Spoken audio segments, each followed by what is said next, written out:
got some more Larva Mortus. Yeah, so we had a leveling mission last time, and while it didn't go quite to plan, we did get a level up out of it. So I guess we could hit the story mission again and see what happens. I think we'll give it a go. The holy relic we seek.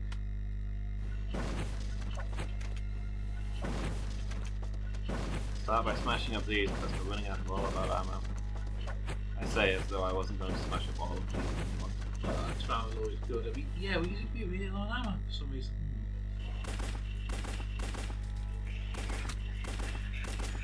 Enemies are just taking more to kill, I guess.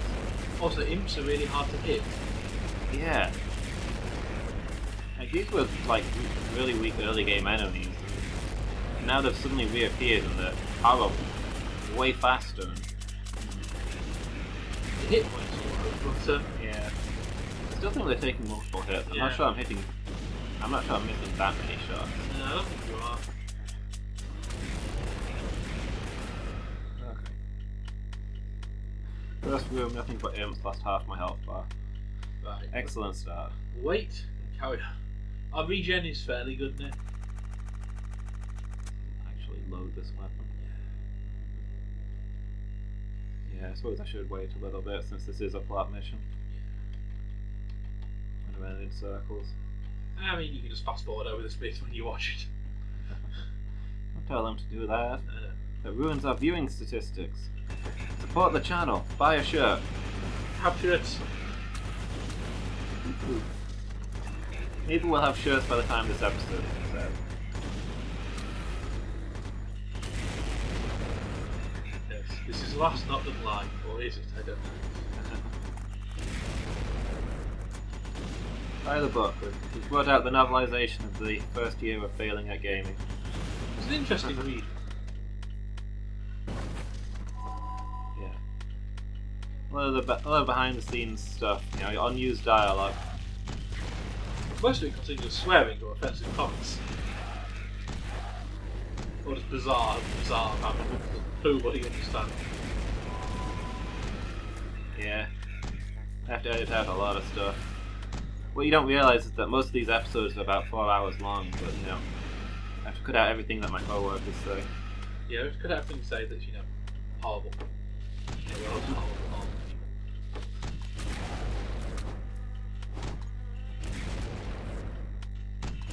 These are the only ones you've met. We don't talk about the ones you haven't met. Heck, I've got like 5 or 6 people. We've got like 5 or 6 people who show up in these Let's Plays, and they've not actually had a line of dialogue so far because I've cut literally everything they've said. It's just appalling. I mean, one of the keeps reciting Mein Kampf, but that's just that.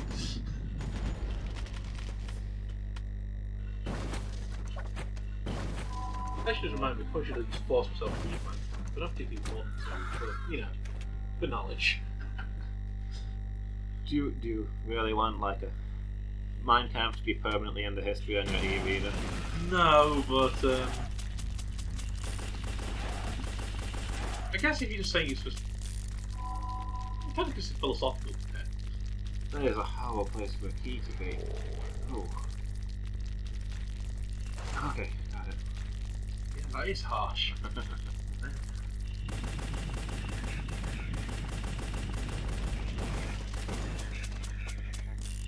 Yeah, it's one of those books where you feel like you should read it just for the cultural importance of such an evil book. But evil philosophy aside, you know, apparently it is awful in terms of writing. It's like rambling and not even a good. Also, once you've read it, you can never go back to being a person. Not in Mein Kampf. Yeah. There's a lot of books like that I feel like I should read just for their impact, but they actually just sound like anything by Ayn Rand just sounds. Yeah. I do not want to read a 100,000 word speech on why we need the rich. Picked up a new item, but it must be one we already had.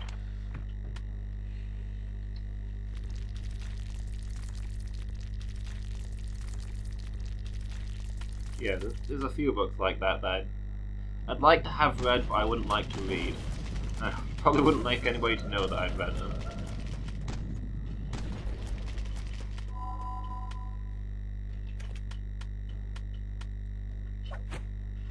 The ammo in these boxes. There wasn't, but hey. We're doing okay for ammo. The story missions drop more. Also, the rooms are longer, so the maps are longer. Well, this is a plot one. They're usually a bit longer. But yeah, the non-story ones have been quite large as well. Alright. What we got up here? Games are rapidly getting to be my least favourite enemy. Even more the Spectres. Yeah. The Spectres hardly ever kill you, they're just annoying. Spectres are my least favourite enemy in the way that they're not fun to fight. These are my least favourite enemy in that they're getting to be genuinely hard. They shouldn't.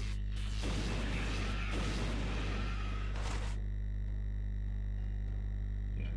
Shouldn't be that difficult, but they are. Ah, spiders.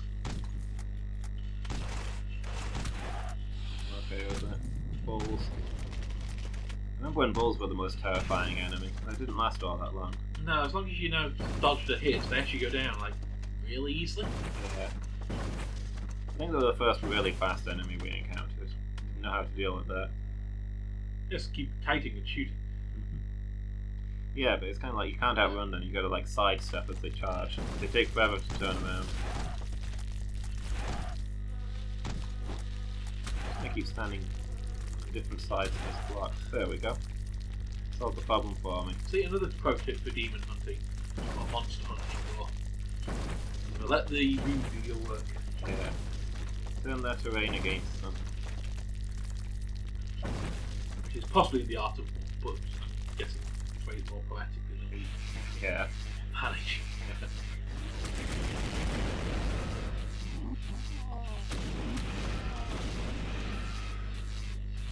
Terrain's like the main feature in the art of war, to be fair. Makes a lot of sense, really.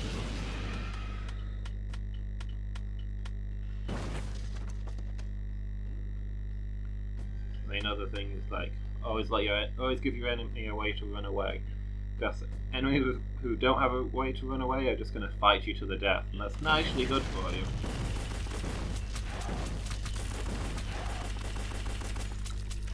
It's much better if you can kill just a couple of them and have the rest surrender. Anyway, spread your reputation anyway, so you know.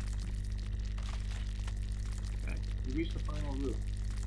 What's going on here? I don't know. Whatever it is, I don't trust it. Open sarcophagus. Stronghold was abandoned centuries ago. I found a trail leading to Russia for some reason. That's, you know, I don't know how, but I guess it's like what he does between hand. Yeah. So they took the relic to Russia. As you do. So we have to go destroy a different ancient order castle. Slaughter. Yes, it's actually in Russia. Just about. In Novgorod, I think. Stronghold was abandoned centuries ago. I found a trail leading to Russia. Fire of the order guarding the relic should be buried there. Must find his tomb. Yes. Note to self, must find tomb. Right. Yeah, we'll change places as we do. Going to glorious Mother Russia. Yep. Recall pre-revolutionary Russia if this game is set something I think it is. Maybe we should unionise the undead and make them kickstart the Russian Revolution a bit earlier. I think I've played that game. I think you ran that game. Oh yes, we did. Yeah, because in the city, zombies were turned into cheap labour. You know, the working poor were forced to basically, to afford to live, they had to sell their bodies after they die.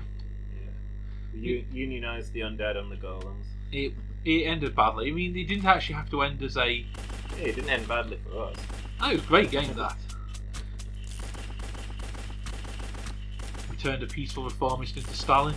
Good times. I mean, he was already a steel golem, so, you know. And to be honest, he had been made by his creator to look like Stalin.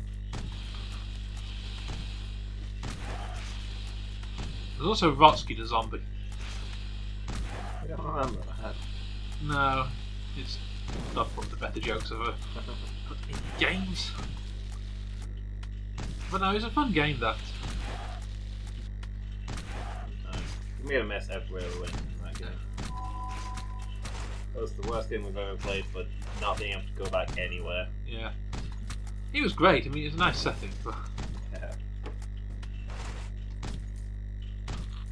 I think he set the tone when Loomis's character ate a child in the second episode. Yeah. At the start of the second. Yeah, my character was secretly possessed by demons. We expected this slow burn mystery as the other players worked it out. Instead, I failed my demon control role in the I critical failed it 3 times in a row in the first episode. So And things went downhill from there. There's not any way I could really say no. It's like you had to call on the demon. A child was eaten. Fun times. I mean, technically it was an evil child, but still. It was like a possessed child. Yeah. This was that sort of setting. The demon was trying to solve our problem in the only way it knew how, horrifically. And it did solve the problem. Possessed woman was removed. Demon woman was. Yes, basically, these demon women tethered their life force, as it were, to a child.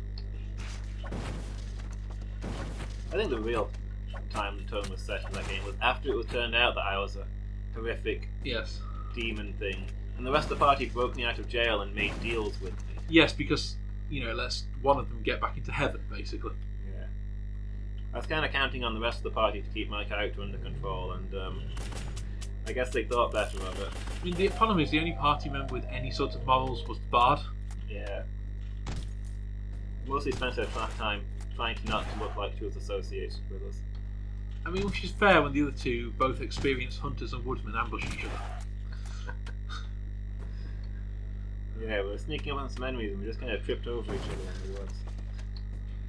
Again, We almost died there. It's one of my favourite campaigns. Yes, it was silly, but I enjoyed it. I don't think I've ever rolled so many ones with such a powerful character. It, Catastrophes we caused. like I said, it was actually genuinely. Again, possibly some system issues as well, but you live and learn. I don't really remember the system reviews, to be honest. I just remember the Kind of an Apocalypse World variant, Yeah. That stuff's usually good. like so of many of my games.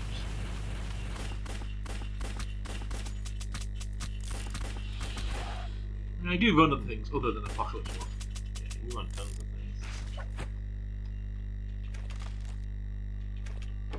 I mean, anyone interested in tabletop game, I would suggest Apocalypse World, but it's not the be-all and end-all of. Dungeon World is a really good start game to get you into tabletop gaming. Yeah, it plays well, It's basically like a super stripped down version of D&D. and narratively, it's Yeah, sort it's of. more focused on the story than the rules. It's got a very nice system for generating complications and stuff. Yeah, it's also good for starter GMs in that the way the complication system works is that it often easily follows what happens next from what you've done, as the character's failures generate new problems. And it gives you a handy list if it doesn't. You can sort of use for inspiration. Yeah.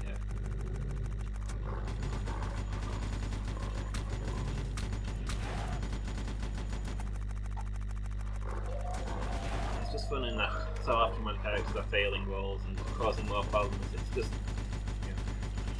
spiraling descent the game. It is, which can be a bit annoying and sometimes you use a bit of judgment. But yeah, Jim, there's a lot of tradition now of games that spirals. We're playing one at the weekend called Clink, which has a spiraling mechanic. One of the more interesting games we've run in a while.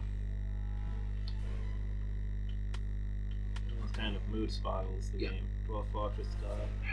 Characters just get more and more messed up. Yeah, they don't really die because the author decides characters just dying is boring. Pretty much.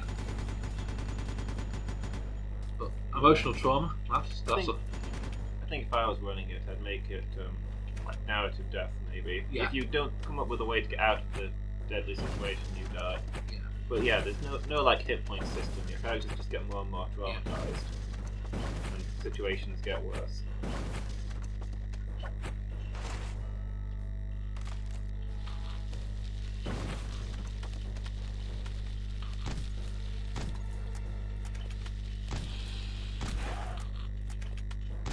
think the intended idea is probably for the GM to use their judgment on Death. what would actually kill a character. Yeah, I mean, enough of the situation you guys were in were not lethal enough. You were both, well, you were competent enough to not die.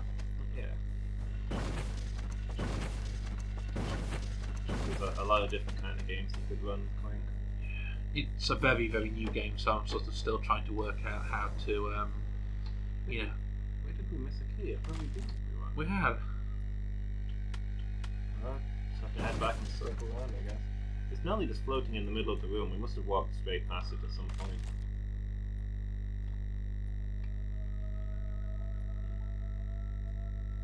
Let's do a lap of the building. Yeah, I picked up the bronze key.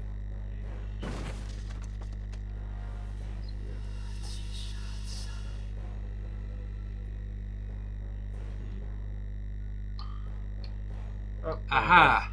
yeah. Please don't have glitched out on me. This will be really annoying if our progress through the plot is hampered by. But the fact there's a lock with just no key. Yeah. Or key without a lock. The next room then. I admit there's probably something horrific behind here. Probably. No, just perhaps horrific in their own way, but they mostly just kill the enemies for others. And hey, that bat was carrying a flamethrower. as often happens. I love nature. Yeah. What a wide and wonderful world we live in.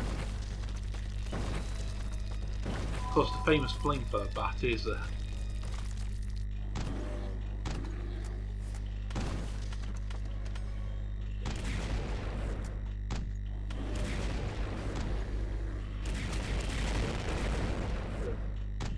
spectral version of the. yeah. Oh, so many werewolves. I mean, that's just It's a werewolf with a hammer and shield. Yeah. On there. It's hard to see when it's dark, half invisible, and surrounded by a glowing aura. I think that's what's going on there. So, warrior werewolf. this just seems unfair. Warrior werewolf, not like all these civilian werewolves we've been killing all this time. Yeah, these are just like the militia. It's not a professional. Except this guy. Right. Every machine gun?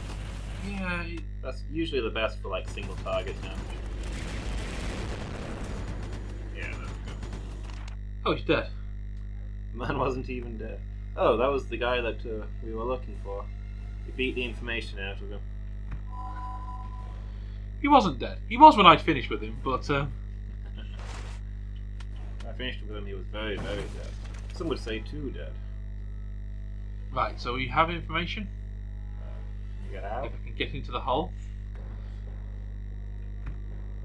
Right. So we're now going back to Tunisia. Desert fortress. Should be hiding the relic I need. So we could have just picked this up while we were there already. Yeah. Guarded by the souls of the knights who swore to protect the relic. So these ghosts and zombies we're destroying are in fact holy knights. We really are wiping out this order once and for all. Well, all that do-gooding, we should just finish them off, yeah? Yeah. Check in with us next time Yeah, as and we see if we can defeat some more Holy Knights.